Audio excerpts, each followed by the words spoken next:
Hi, I'm Ben Solomon. In this video, I will talk about who I am, what I've done last 20 years.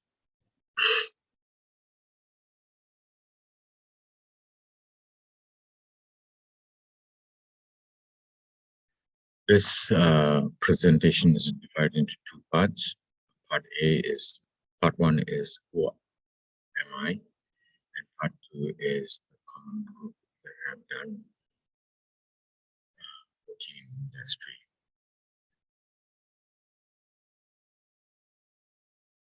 Okay, where did I come from? I came from Malaysia, which is these two pieces of land masses. This is called Peninsular Malaysia. This is East Malaysia. Right at the bottom of this Peninsular Malaysia is Singapore. These islands here are Indonesia. This is Papua New Guinea, Australia, New Zealand, and this is Singapore. You have Vietnam, Cambodia, Laos. Thailand is the only other country other than Indonesia that has a land border with Malaysia. You have Myanmar, which used to be Burma, China, Bangladesh, India, Sri Lanka, Pakistan, Afghanistan, Mongolia, Russia, Japan, South Korea, and North Korea. So we have a good idea of where Malaysia is.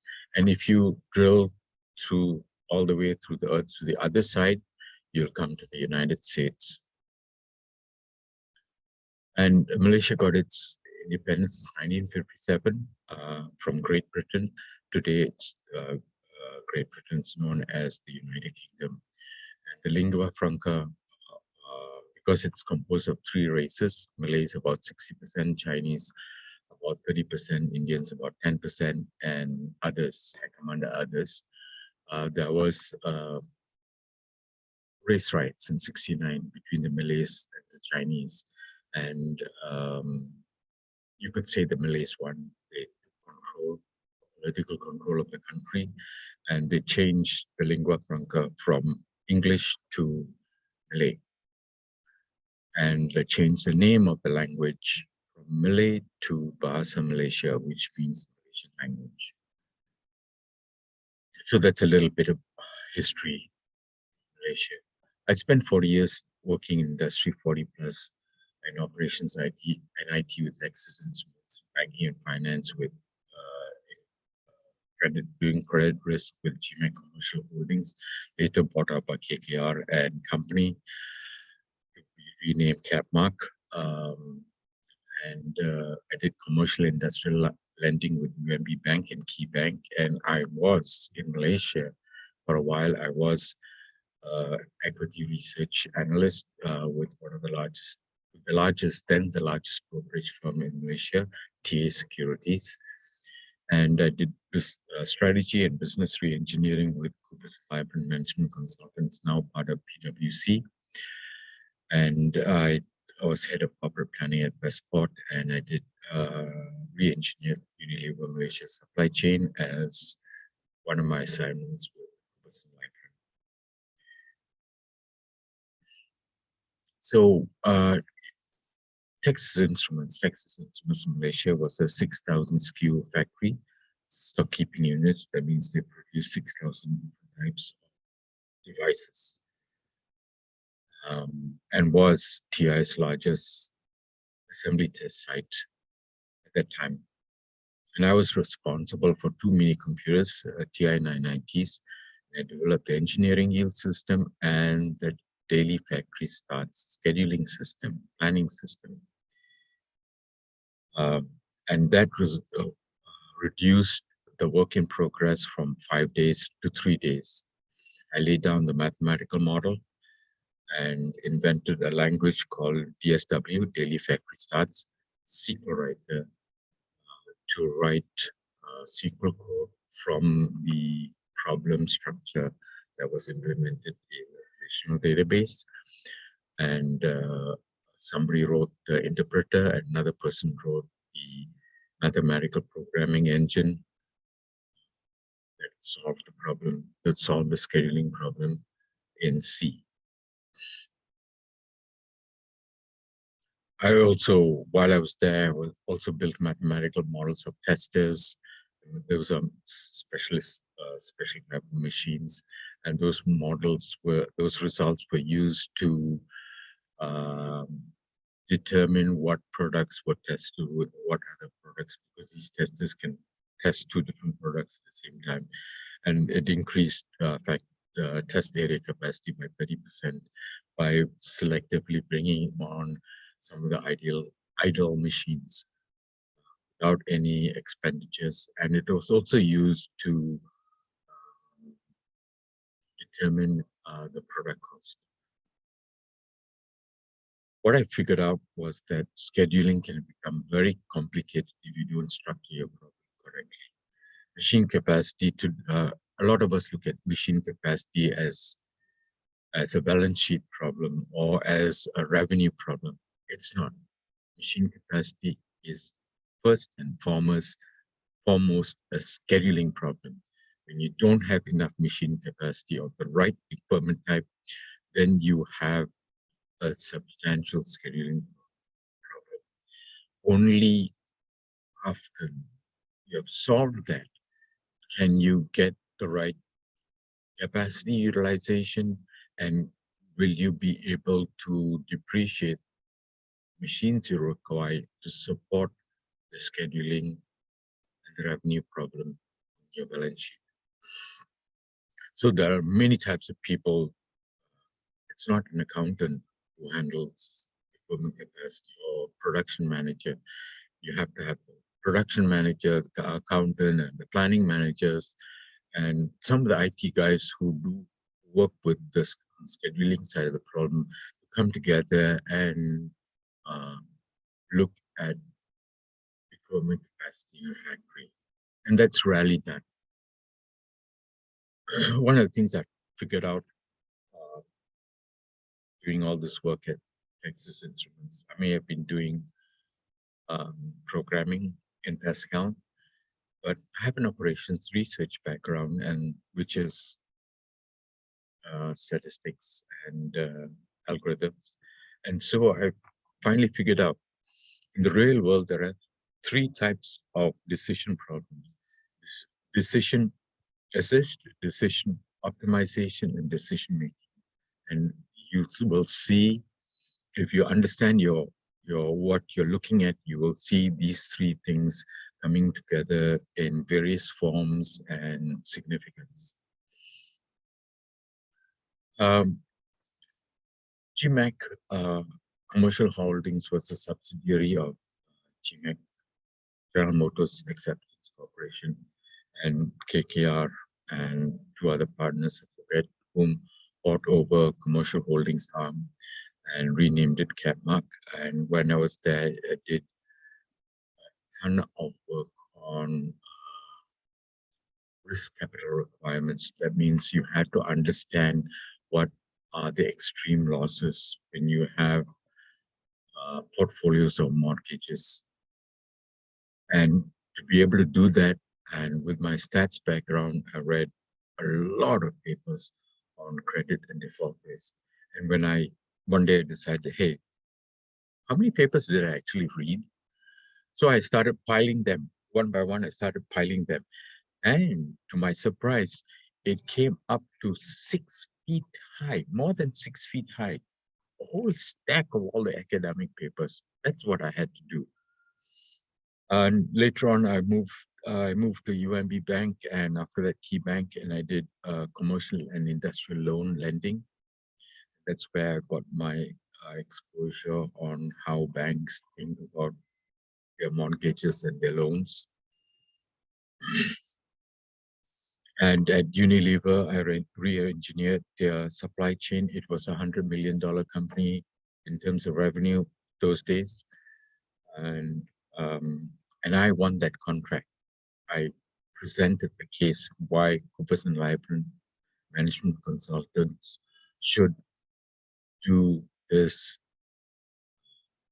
I believe we called it direct delivery project to the board of directors of Unilever Malaysia. and I won the contract. And the problem was to solve its out of stock and stock out problems. Imagine you have a warehouse full of goods, and some of those some of those products are out of stock.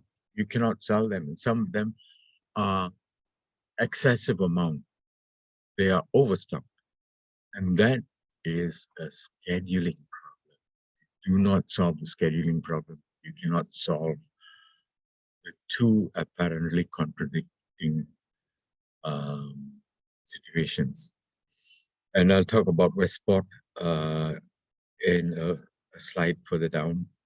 It was one of the things I did there was I looked at the tariffs. There were about 100 plus tariffs, port tariffs, and they were all related to container moves. And I chopped it down to 23 and said, these are the only 23 tariffs we're going to charge clients.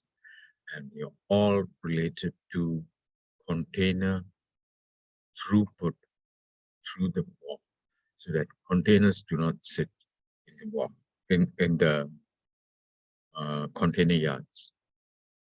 Management is focused on getting them out, either out through the gate to their destination in Malaysia, or out through the wharf from their origin in Malaysia.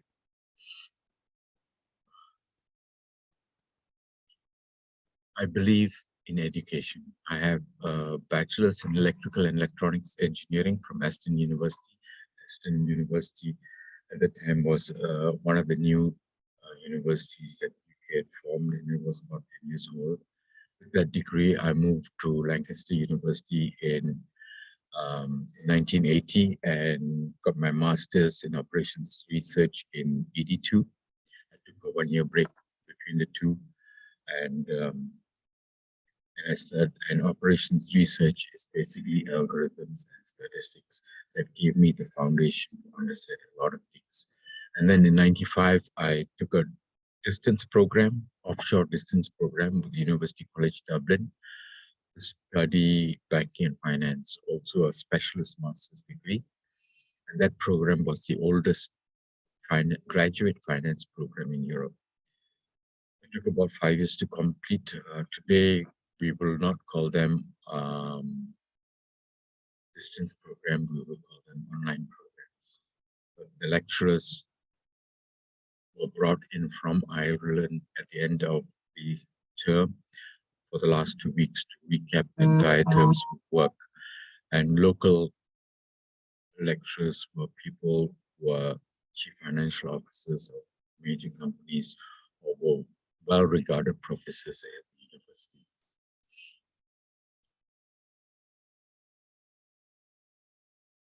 I'm a Christian. I'm a Christian by His intention.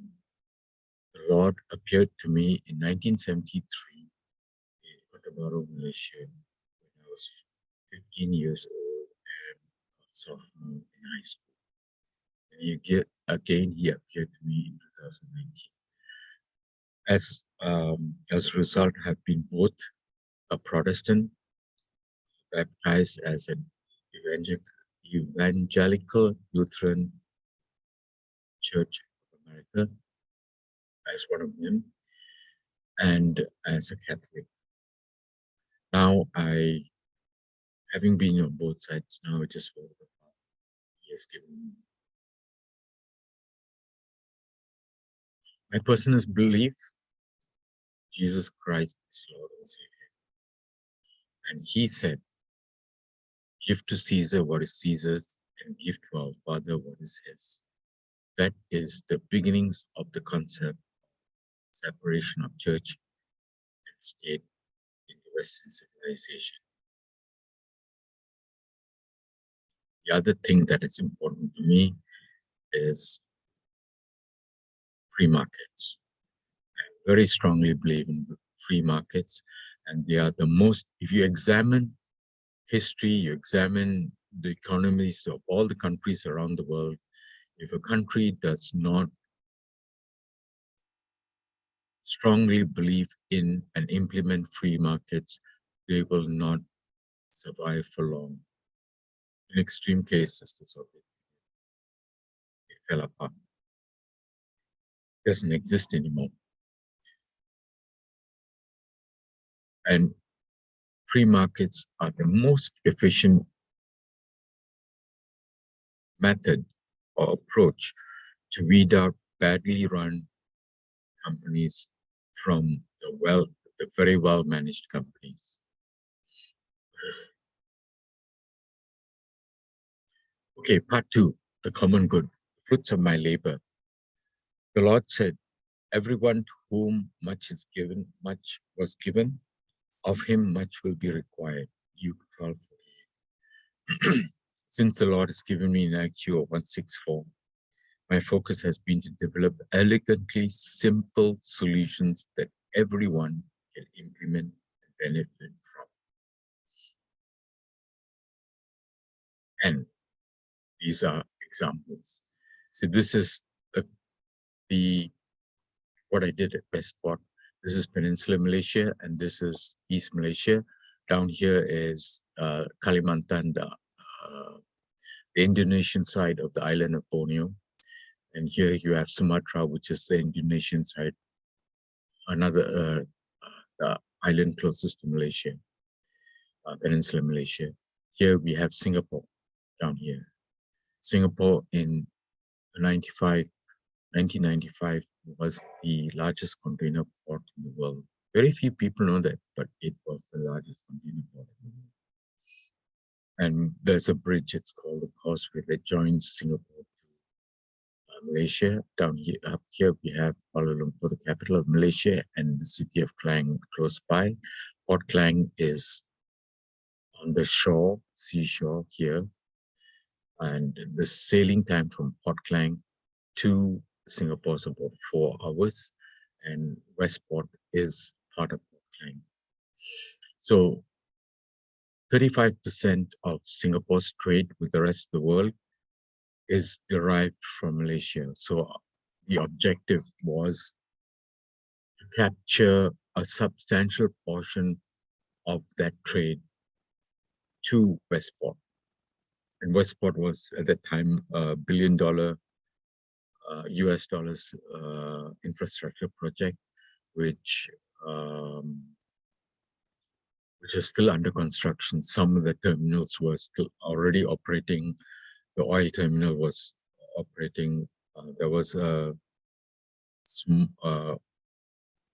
container terminal that was just beginning to start, if I recall correctly. And there was a grain terminal. That was fun. By 2006, I laid the strategy for Westport to become the sixth largest port by 2006 and capture half of this trade that was going to Singapore. Here, this I remember I telling you about Kota Baru. Kota Baru was was a city up here, the capital of the state of Kelantan, which is in this region. And this state is essentially a boondock state because the law there is you could not borrow, you could not own land in that state.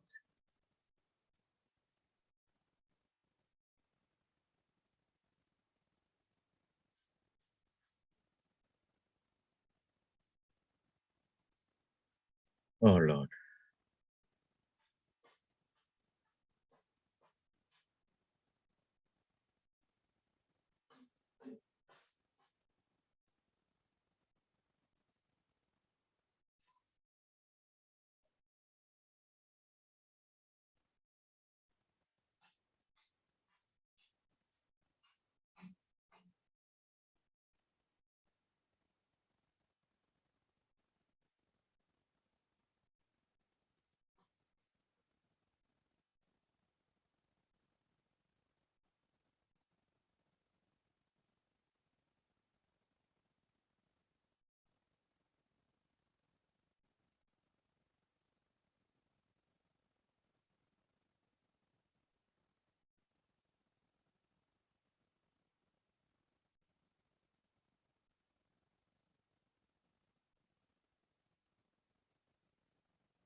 Okay, where was I? Okay, we talked about Kota Baru. Okay, now we talk about how I uh, turned that situation around. One of the first things my boss was the vice chairman of the port, West Port. His name is Mr. Nyanalingam. We call him Mr. G for short. It turned out that Cambodia wanted a modern port and asked the government of Singapore to propose a design. When Cambodia got the port design, they in turn asked Westport for a second opinion.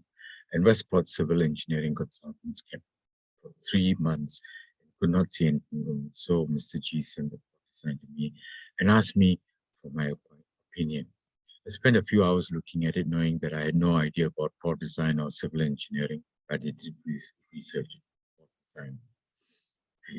Felix Stove Port, UK was an excellent design. Then I realized I was looking at it all wrong.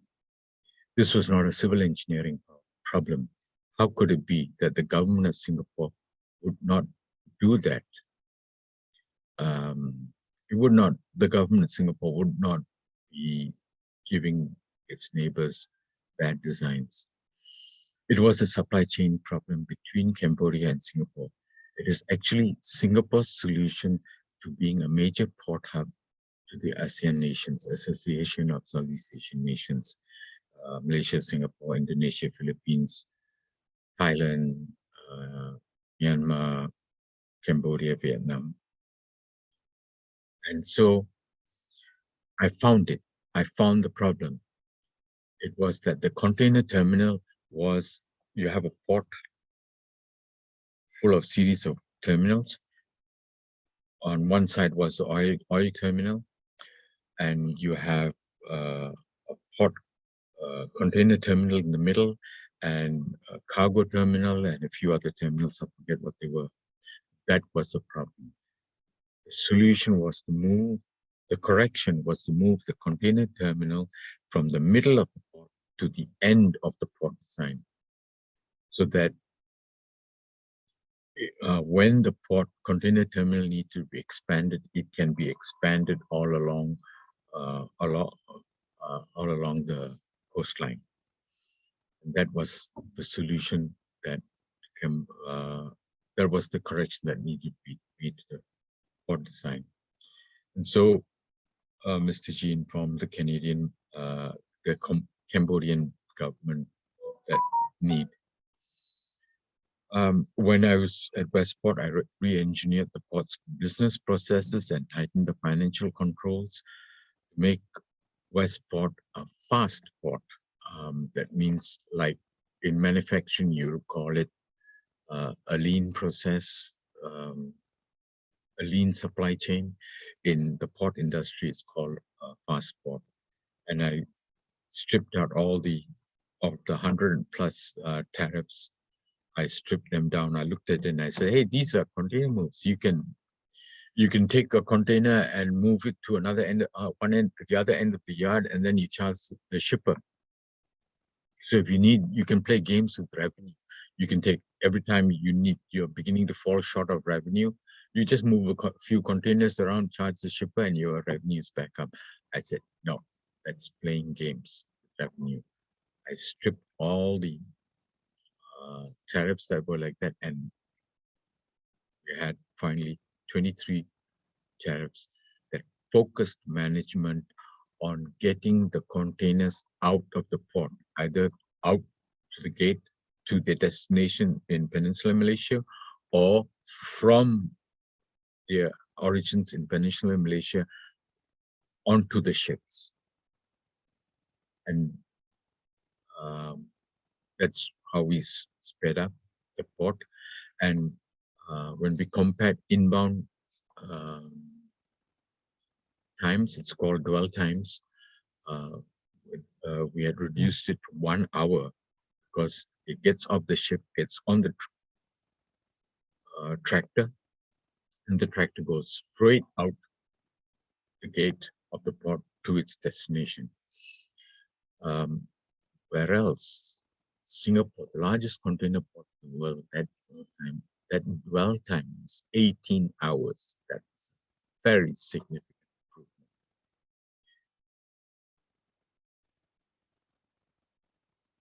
And then the key to capturing that trade was here. If you look at this,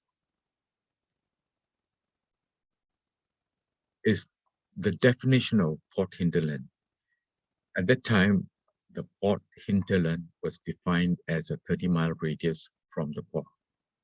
And I looked at it, and I looked at the infrastructure that had been built in Malaysia and the Peninsula Malaysia, both along the East Coast and the West Coast.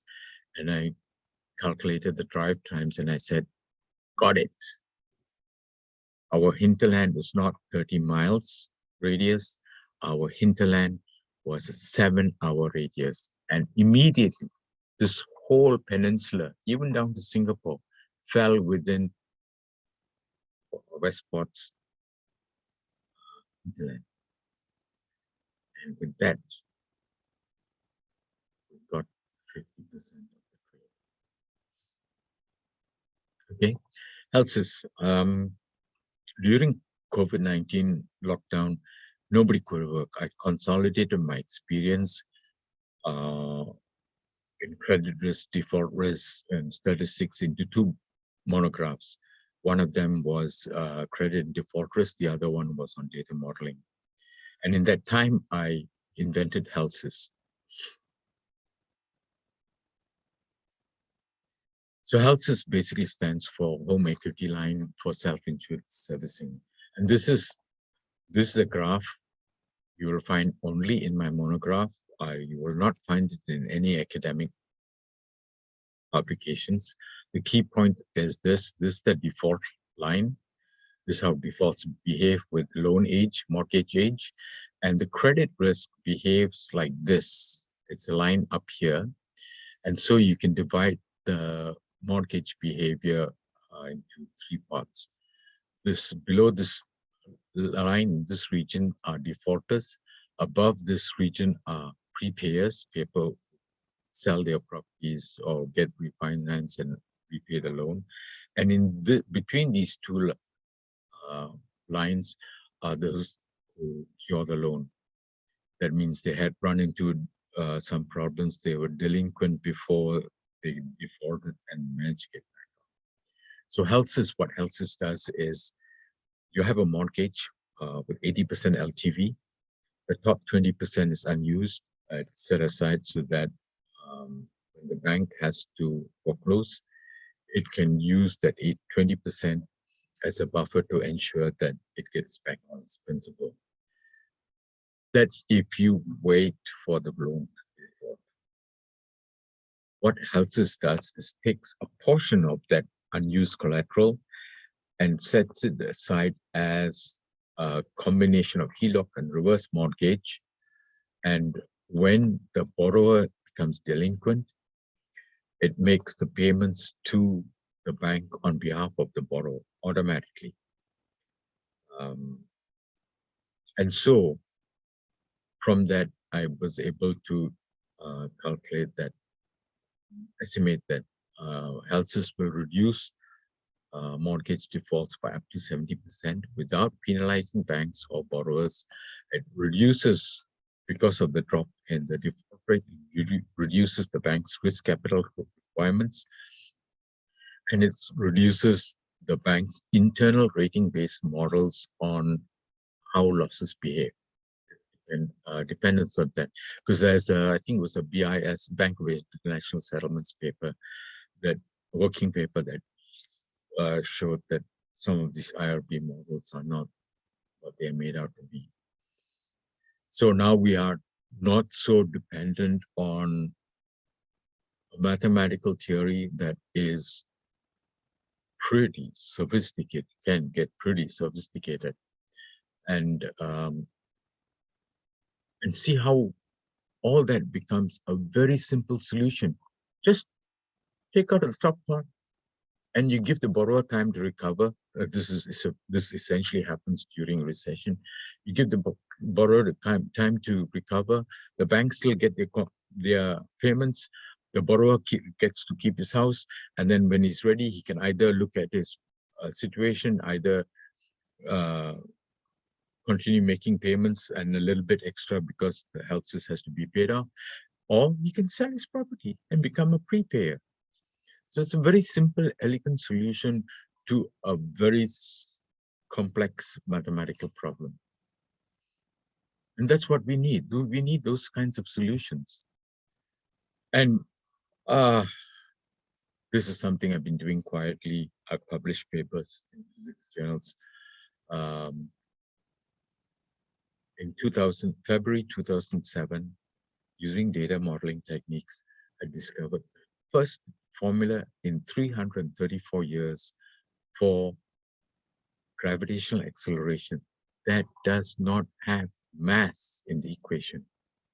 No mass. And I won't get into it. But I also showed that this equation is valid for gravity, mechanical forces, and electromagnetic forces. That means you don't have a complex mathematical theory to try and unify forces, micro forces. Nature has already done it. You have to find out how nature did it. And in the process, and I won't get into the reasons, it falsifies that equation, falsifies all string theories. But the most important thing is that it facilitates a new gravitational modification technologies. So one day we will see cars without wheels, buses without wheels, trains without wheels, aeroplanes, jets without jet engines, rockets without jet engines, just hovering off because they have modified gravity to neutralize it or change the direction. And then the Lord, and I from that theoretical physics, I then developed the engineering design principles on how to design these types of engines. And the Lord said, make it available to everybody. So I published everything. I have even published those engineering design principles so that people who are entrepreneurial can go out